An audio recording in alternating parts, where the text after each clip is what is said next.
এবার দুষ্কৃতীরা তাণ্ডব চালায় দুর্গা মণ্ডপে, ভেঙে ফেলা হয় দুর্গা মণ্ডপ ও ফেস্টুন। ঘটনা আগরতলা 79 টিলার উত্তরনারায়ণ সঙ্গে শনিবার ভোর রাত্রিতে এই ঘটনায় চাঞ্চল্য দেখা দেয় গোটা এলাকা জুড়ে। ঘটনা বিবরণে জানা যায়, আগরতলা 79 টিলার উত্তরনারায়ণ সংঘ বিগত 30 বছর যাবৎ দুর্গাপুজো করে আসছে।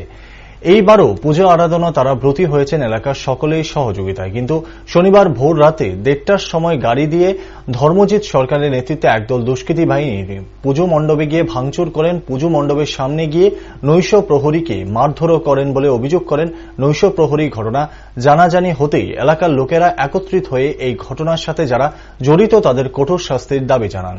পাশাপাশি সাংবাদিকদের মুখোমুখি হয়ে এলাকার এক মহিলা জানান, এত বছর ধরে পুজো হয়ে আসছে, এরকম ঘটনা কখনো ঘটেনি।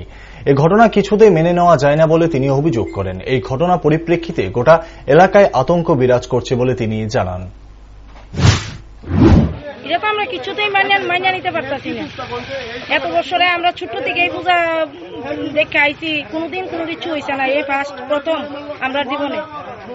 মানে কিরকম আতঙ্ক হয়েছে এলাকার মধ্যে? আতঙ্ক সৃষ্টি, একটা আতঙ্কের পরিবেশ, কারোর ঘুম নিদ্রা নাই। বয়স্ক লোক, এটা কে বা কারা করছে এটা তো এখনো করা যাইতেছে না। পুলিশ কারোর ধরতে পারছে এখন অব্দি?